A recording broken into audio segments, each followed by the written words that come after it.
វិញ្ញាសាប្រភេទថ្មីត្រៀមប្រឡងផ្នែកឧស្សាហកម្មក្នុងវគ្គ24លោកគ្រូសូមឲ្យសិស្សទាំងអស់គ្នាមើលសំណួរលេខ11នេះមួយ Ship Ilbon Monjemnita Thaum Krepril Phoku Neungkwa Captain Koser Korer Ship Shield យើងបកពីក្រោយមកវិញសូមជ្រើសរើសចម្លើយដែលដូចនឹងអត្ថន័យបន្ទាប់ពីមើល graphic ខាងក្រោមបាទអញ្ចឹងយើងមើលចំណងជើង graphic ជាមុនសិនសិស្សទាំងអស់គ្នាតោះ Chicchangine Coffee Sun Hodu អញ្ចឹងយើងបកថាចំណងចំណូលចិត្តកាហ្វេ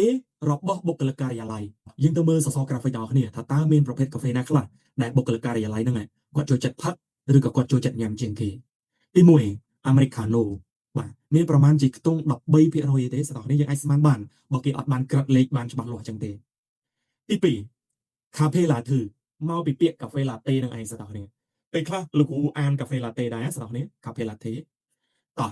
មានប្រមាណជាខ្ទង់29%បង្គោល graphic ទី3 Cafe Mocha មានប្រមាណជាខ្ទង់41ទៅ42%ចុងក្រោយគេ Kita យកបកថាផ្សេងកាហ្វេប្រភេទផ្សេងទៀតសរុបបញ្ចូលគ្នាទៅមានប្រមាណជាខ្ទង់18%បាទអញ្ចឹងយើងទៅមើលចម្លើយនីមួយធៀបជាមួយនឹងសសរ graphic តគ្នាបាទ Ilbon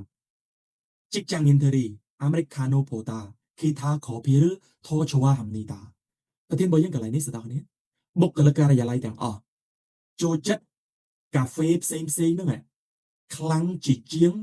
កាហ្វេអាមេរិកាណូទៀតអញ្ចឹងសិស្សទាំងនេះលោកគ្រូចង់ឲ្យគ្នាយើងមកគិតមើលទាំងនេះបន្តិចថាតើគេលើកបានឡើងបានត្រឹមត្រូវអត់គេចង់មានន័យថាកាហ្វេប្រភេទផ្សេងនេះ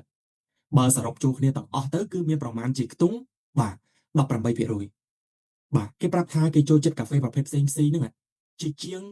អាមេរិកាណូទៀតហើយអាមេរិកាណូនេះត្រឹមតែខ្ទង់14%អីទេឬក៏13%អីទេត្រូវទេសិស្សទាំងនេះយើងគិតថាគេលើកឡើងបានត្រឹមត្រូវអត់បើយើងធៀបចំនួនភាគរយនៃ graphic គឺត្រឹមត្រូវចំណុចត្រង់នេះគឺខ្ពស់ជាង Americano ពិតមែនក៏ប៉ុន្តែចម្លើយនេះគេគ្រាន់តែដាក់មកបន្លំសដោះនេះទេមានន័យថាបុគ្គលិកទាំងអស់ហ្នឹងគាត់ចូលចិត្ត Americano នេះគឺខ្ពស់ជាងដោយសារតែគេបានដាក់តែចំនួនមួយឈ្មោះកាហ្វេទេមានរហូតដល់14%បាទដែរប៉ុន្តែចំណុចផ្សេងនេះគឺមានប្រភេទកាហ្វេជាច្រើនមុខណាស់ដែលសរុបចូលគ្នាទៅទើបបានខ្ទង់10បាទ7ឬក៏18%នេះ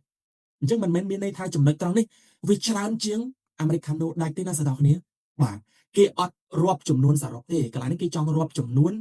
ឈ្មោះកាហ្វេនីមួយសិស្សទាំងគ្នាណាបាទខ្លាចសិស្សទាំងគ្នាច្រឡំដែរបាទសូមទៅមើលចម្លើយលេខ2ជាមួយលោកទាំងគ្នា Cafe Mocha ឬ Masinen Chicchangini Khachang Nopke Nathana Semnita ប្រធានរបស់យើងកន្លែងនេះសិស្សទាំងគ្នាបុគ្គលិកការិយាល័យដែលផឹកកាហ្វេ Mocha គឺបានបង្ហាញថាវាខ្ពស់ជាងគេបាទគេចង់មានន័យថាបុគ្គលិកការិយាល័យដែលផឹកកាហ្វេ Mocha នេះគឺខ្ពស់ជាងគេបើធៀបចំនួន graphic 3ផ្សេងទៀតត្រូវទេសិស្សទាំងគ្នា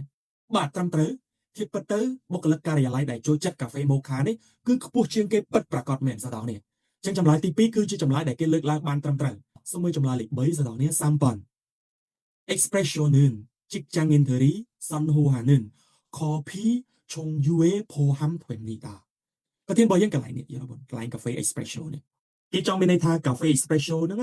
ត្រូវគេបានដាក់រួមបញ្ចូលជាមួយនឹងប្រភេទកាហ្វេផ្សេងទៀតដែលជាចំណង់ចំណូលចិត្តរបស់បុគ្គលិកការិយាល័យទាំងអស់យល់បង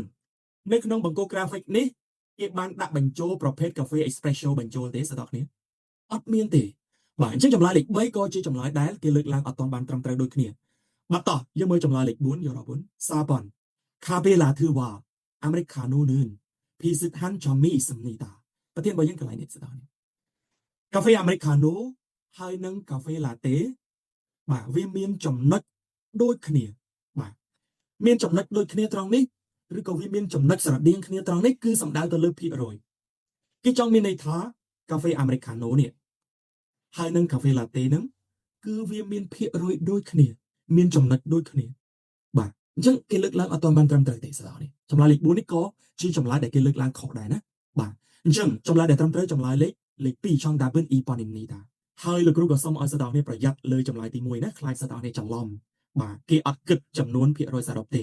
គឺគេគិតទៅលើឯកតានៃឈ្មោះប្រភេទកាហ្វេនីមួយវិញបាទអញ្ចឹងចម្លើយដែលត្រឹមត្រូវចម្លើយលេខ2យើងអាចទៅ check up ចម្លើយត្រឹមត្រូវជាមួយលោកគ្រូបានបាទនៅក្នុងសំណួរលេខ11យល់បងនេះសំណួរលេខ11ត្រូវជាមួយចម្លើយលេខ2ពិតប្រាកដមែនសិស្សទាំងនេះអញ្ចឹងយើងជ្រើសរើសបានត្រឹមត្រូវទេណាបាទនេះសុខសសយរ៉ាពុនប្រសិនបើសិស្សទាំងគ្នាចង់សិក្សាវិញ្ញាសាសេរីថ្មី វិញ្ញាសាប្រភេទថ្មីត្រៀមប្រឡងផ្នែកឧស្សាហកម្មវគ្គ24សិស្សទាំងគ្នាអាចជ្រើសរើសសិក្សាជាមួយលោកគ្រូបានសិក្សាជាមួយលោកគ្រូយើងសិក្សាទៅលើតម្រងវិញ្ញាសាប្រភេទថ្មីពិតប្រាកដមែនបាទអញ្ចឹងសូមរស់រានឡើងណាលោកគ្រូនិងកូនសិស្សលោកគ្រូជាច្រើននៅរងចាំបងបងទាំងគ្នាឲ្យត្រៀមខ្លួនឲ្យបានល្អបំផុតនៅក្នុងវគ្គ24គ្រប់គ្នាអរគុណ